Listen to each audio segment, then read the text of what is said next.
Students, welcome back once again. Today we are going to start the exercise 6.5 in which we deal with some applications of Pythagoras and converse of Pythagoras theorems. तो जो भी आपके Pythagoras और converse of Pythagoras theorem हैं उनके uses मतलब उनसे आप जो प्रॉब्लम्स हैं ज्योमेट्री की उन्हें कैसे सॉल्व कर सकते हैं. तो coming to the first question, आपको यहाँ पर साइड्स ऑफ ट्रायंगल्स दिया है और आपको बताना है determine which of them are right triangle. उनमें से कौन कौन से राइट ट्रायंगल हैं और अगर वो राइट ट्रायंगल हैं तो बताइए लेंथ ऑफ हाइपोटेन्यूज क्या हो. ठीक है, तो अगर आप फर्स्ट क्वेश्चन देखें और ऐसा नहीं है कि आप पहली बार देख रहे हैं, इस तरह के क्वेश्चन आप 8th स्टैंडर्ड में देखे थे आपने, जहाँ पर आपने कुछ पाइथागोरियन ट्रिपलेट को आइडेंटिफाई करना सीखा था कि आपको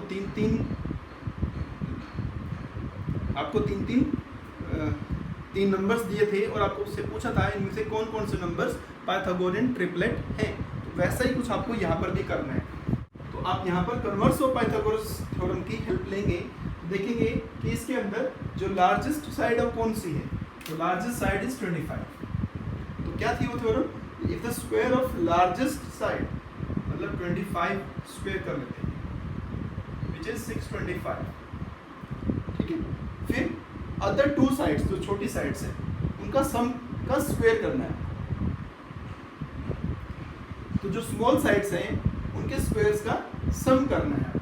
तो मतलब छोटी साइड 7 और 24 इनका स्क्वायर करेंगे. तो 7 का स्क्वायर हुआ 49 और 24 का स्क्वायर हुआ 576. तो इन दोनों को जब आप ऐड करेंगे तो यू विल गेट 625. तो आप देख रहे हैं कि दोनों की वैल्यू सेम आ गई. इट मीन्स क्या पाया आपने, 25 square equals to 7 square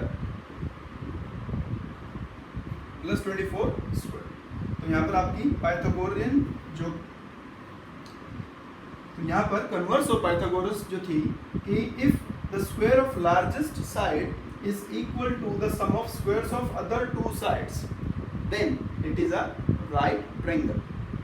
right triangle है और लार्जेस्ट साइड पूछा है उसने, तो व्हाट इज लार्जेस्ट मतलब what is hypotenuse, 25 is your h. Your h is 25. Similarly अगर आप नेक्स्ट क्वेश्चन देखेंगे तो ये देखिए 3, 8 और 6 है. तो इसको थोड़ा ऑरली हम डिस्कस कर लेते हैं. 8 का स्क्वायर हुआ 64, ये कितना हुआ 36 और ये हुआ 9. तो 36 प्लस 9 45 वो 64. It is not right angle triangle. फिर यहाँ देखिए 50, 80, 100. तो 100 का स्क्वायर करेंगे तो 10,000, 80 का स्क्वायर करेंगे तो 64 मतलब ऐसे निकलेंगे, और 50 का करेंगे तो 2500. तो ये हुआ आपका 8900, ये हुआ 10,000. तो ये भी इक्वल नहीं है. ठीक है, एक और प्रॉब्लम है, आप उसे देख लेना. तो जहाँ पर वो प्रॉपर्टी सेटिस्फाई हो रही है कन्वर्स ऑफ पाइथागोरस थ्योरम की, तो उसे हम कहेंगे कि ये राइट एंगल ट्रायंगल होगा. वो तो सेकंड क्वेश्चन. तो मैंने अभी आपको पाइथागोरस थ्योरम बताई थी. पाइथागोरस थ्योरम से पहले एक छोटी थ्योरम के बारे में थोड़ा सा डिस्कस किया था कि अगर एक राइट एंगल ट्रायंगल है आपके पास, उसमें राइट एंगल से the vertex of right angle if you draw a perpendicular on the hypotenuse.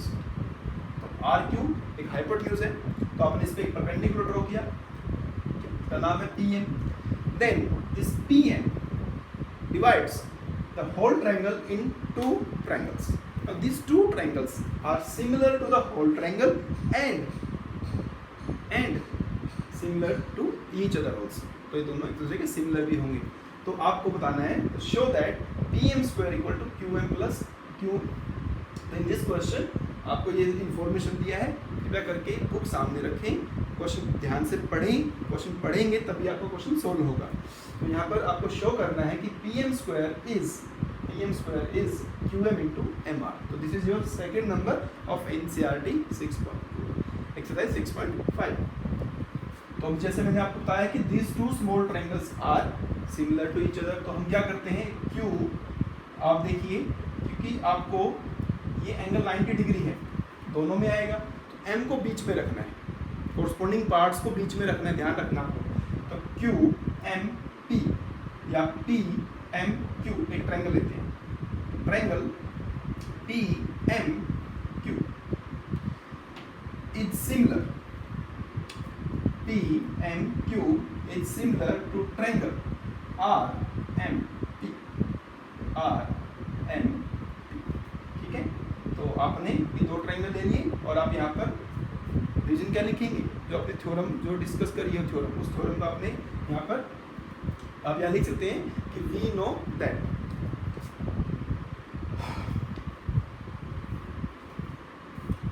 Bye that theorem these two triangles, जो दो स्मॉल ट्रायंगल्स हैं ये क्या है, सिमिलर हो गए।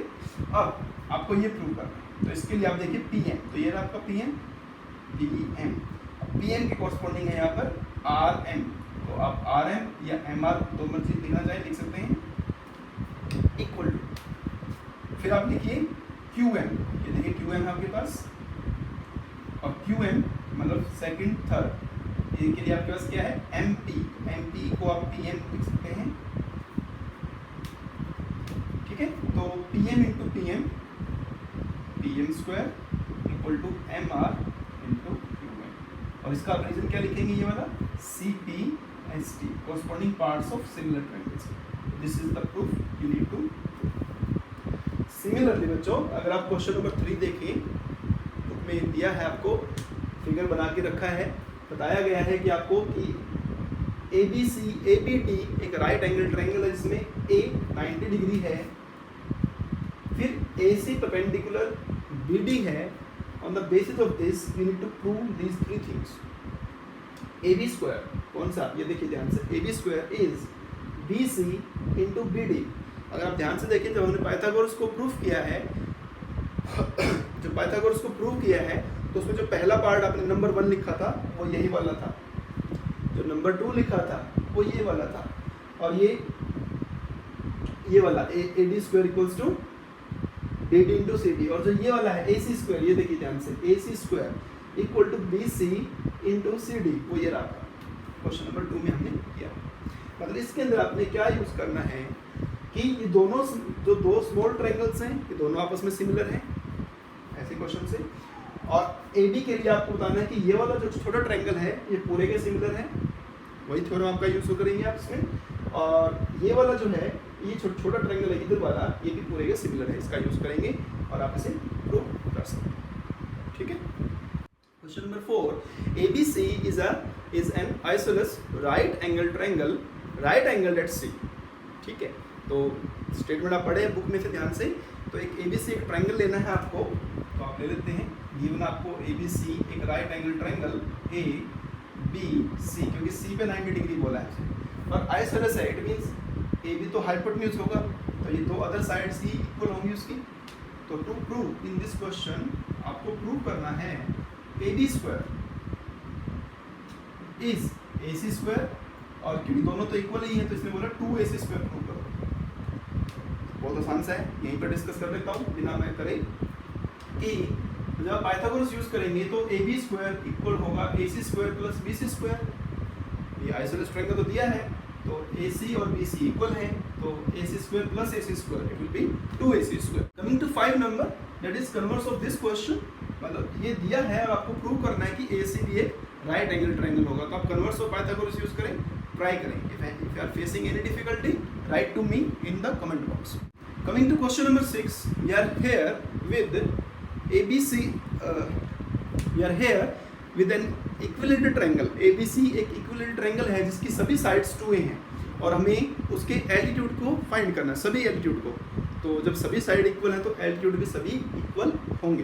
तो ध्यान से देखिए, आपने क्या करा, एक ट्रायंगल है ABC और सभी साइड्स क्या है इसकी 2A है, तो ये 2A है, ये भी 2A है, और ये भी क्या है 2A है। हमें इसके एल्टीट्यूड फाइंड करने हैं, फाइंड इट्स एल्टीट्यूड। तो एल्टीट्यूड मतलब परपेंडिकुलर, मतलब कि आपका एक AD हो गया, ऐसे ही एक BC हो गया, एक BE हो जाएगा और एक CF हो जाएगा, तो एक निकाल लेते सभी उसी के बराबर होंगे। तो आपको ये फाइंड करना है एल्टीट्यूड। तो एक छोटी सी बात आप 9th क्लास की अगर करें कि एक अगर इक्विलेटरल ट्रायंगल अगर है तो उसमें अगर आपने एक परपेंडिकुलर ड्रॉ किया, that perpendicular is always medium. ये आपने 9th क्लास में किया है, प्रूव किया है कि AD जो है AD परपेंडिकुलर, इफ हमने क्या करा, AD एक परपेंडिकुलर ड्रॉ करना है, तो if AD is perpendicular in on BC, लेकिन कंडीशन क्या है कि ABC क्या है, एक इक्विलेटरल ट्रायंगल है। तो अगर AD परपेंडिकुलर है BC पर, हमने ड्रॉ किया इसको, then AD is a median also. AD आपका मीडियन भी होगा, और मीडियन क्या काम करता है, सामने वाली साइड को 2 इक्वल पार्ट्स में डिवाइड करता है। इट मीन्स ये आपका क्या हो गया बच्चों, A हो गया। तो ये 90 डिग्री है, ये A है, ये 2A है। तो एप्लीकेशन ऑफ पाइथागोरस थ्योरम आप यहाँ पर यूज करें तो क्या एप्लीकेशन है आपका कि दिस इज हाइपोटेन्यूज, 90 के सामने हाइपोटेन्यूज हो गया, ये A है और ये क्या है AD। अब लिखेंगे in triangle ADC, AC square equal to AD square plus DC square by Pythagoras. Pythagoras property का आपने यूज किया। तो AC आपको 2A दिया है, तो it is 4A square. AD आपको फाइंड करना है क्योंकि ये तो एल्टीट्यूड है, DC ये A है तो A स्क्वायर। तो AD square is 4A square minus A square, मतलब कि 3A स्क्वायर। तो AD हुआ √3A, तो एल्टीट्यूड जो बनेगा दैट इज √3।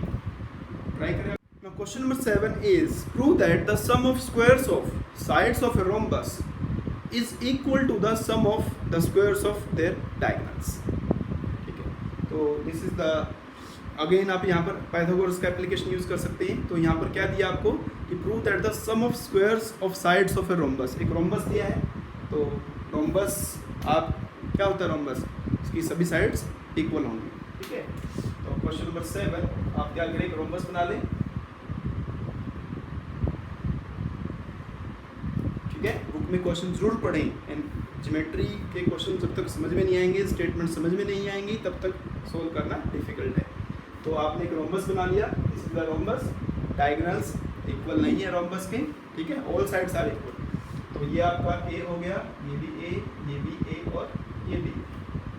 ठीक है, क्या प्रूव करना है, prove that the sum of squares of sides of a rhombus, to prove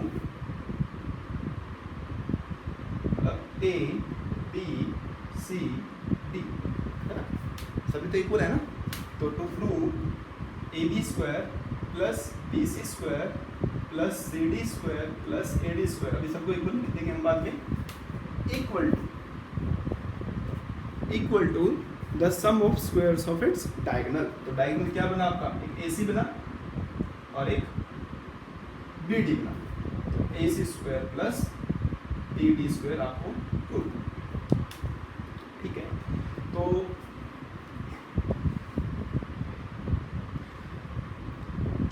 जो रोम्बस है उसके डायगोनल्स कैसे होते हैं, सबसे इम्पोर्टेंट बात आपको ये पता होनी चाहिए। और I think 8th 9th class में आप इसके बारे में ज़्यादा जान चुके हैं कि रोम्बस के जो डायगोनल्स हैं दे बाइसेक्ट ईच अदर, वो बाइसेक्ट करते हैं और साथ ही साथ परपेंडिकुलर भी होते हैं। मतलब कि अगर हम यहाँ पर इसको ले लेते हैं कि लेट दे बाइसेक्ट एट O, वो O पर कट कर रहे हैं, बाइसेक्ट कर रहे हैं, तो ये सभी एंगल्स जो है 90 डिग्री बन जाएंगे यहाँ पर। ठीक है, तो अब देखें यहाँ पर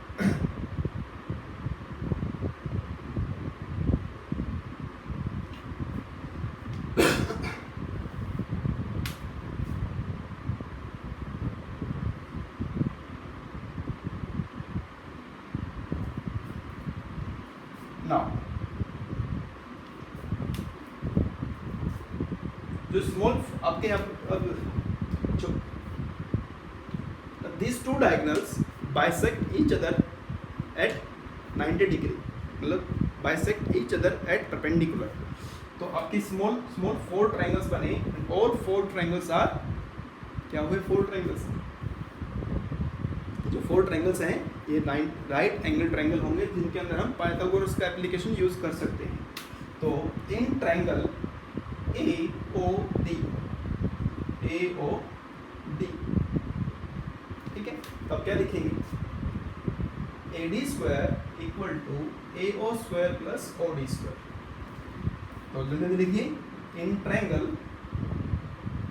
COD CD square equal to CO square plus OD square. फिर से लिखिए, in triangle DOC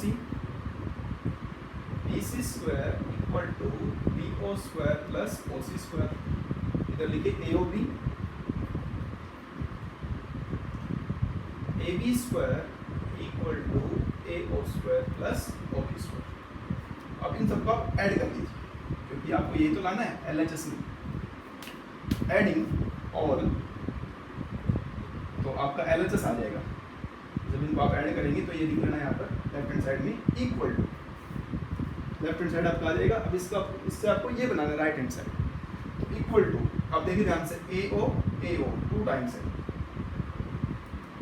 AO square. फिर देखिए CO, ये 2 बार है CO 2CO स्क्वायर। फिर OD भी 2 बार होगा, ये देखिए ध्यान से, OD भी 2 बार है 2 OD स्क्वायर, और 2 बार ही इसमें OB होगा, तो 2 OB स्क्वायर। सभी 2 हो गए। अब देखो, ये जो AO है, AO ये AO और OC दोनों क्या है, इक्वल है। दोनों इक्वल है, दोनों हाफ हाफ है। किसके हाफ है, AC के हाफ है ना। तो मैं इस AO की जगह पर AC/2 लिख सकता हूँ, CO की जगह पर AC/2 लिख सकता हूँ, OD की जगह पर DD/2 लिख सकते हैं, और OB की जगह पर भी DD/2 लिख सकते हैं। फिर से twice it is AC square by 4, twice AC square by 4, DD square by 4, DD square by 4। तो ये 2, ये भी कैंसिल, ये सब कैंसिल। तो AC square by 2, AC square by 2, AC square, और BD square by 2, BD square by 2, BD square। ये आपको प्रूफ करना है, ठीक है। I hope this is very much clear to all, ठीक है। तो ये LHS ने आपका लिख लिया था, RHS आपको सॉल्व करके AC square plus BD square लाना, ठीक है। तो बुक सामने रखें, क्वेश्चन पढ़ते रहें, सॉल्व करें। 9 number, a ladder 10 meter long reaches a window 8 meter above the ground, right? So क्या क्वेश्चन है कि यहाँ पर आपको एक वॉल दिया है, उस वॉल में एक विंडो है, तो एक लैडर है वहाँ पर जो कि 10 मीटर लॉन्ग है, और विंडो जो है वो ग्राउंड से 8 मीटर ऊपर है। देखा ना, हो गया ना पाइथागोरस का यूज यहाँ पर। तो पूछता क्या है, find the distance of the foot of the ladder from the base of the wall. तो आप इसे एक ट्रायंगल मान लें ABC, तो आपको ये फाइंड करना है B से C कितना होगा, जो फुट ऑफ लैडर है from the base of the wall.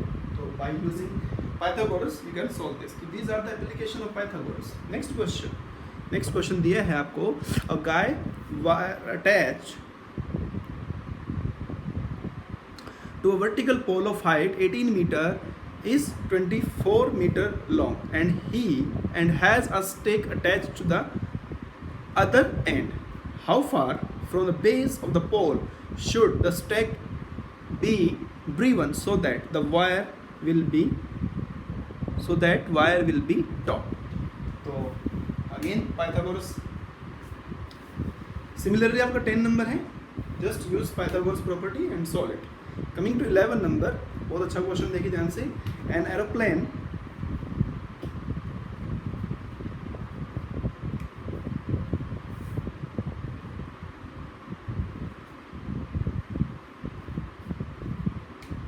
अगर आप 11 नंबर को पढ़े ध्यान से, बुक सामने रखे पढ़े कि एक एरोप्लेन है और वो जो है leaves the airport and flies due north with a speed of 1000 kilometre. मतलब एक एरोप्लेन जो है एयरपोर्ट से उड़ता है, नॉर्थ में जाता है, ऐसे कितने स्पीड से जा रहा है, 1000 किलोमीटर की स्पीड से जा रहा है। दूसरा प्लेन वो भी सेम एयरपोर्ट को लीव करता है और एंड फ्लाइज ड्यू वेस्ट, और वेस्ट में उड़ता है, मतलब यहाँ से वेस्ट में आया with the speed of 1200 kilometre per hour. तो ये पूछ रहा है कि एक उधर चला गया, यहाँ से स्टार्ट हुए दोनों, एक उधर गया एक इधर गया, आफ्टर 1.5 आवर, 1.5 घंटे बाद वो दोनों एक दूसरे से कितने दूर हुए, मतलब आपको इन दोनों की हाइट फाइंड करनी है ना। तो ये भी बहुत अच्छा क्वेश्चन हुआ। तो आप सबसे पहले देखेंगे कि 1.5 घंटे में ये कितनी दूर आया और ये कितनी दूर आया।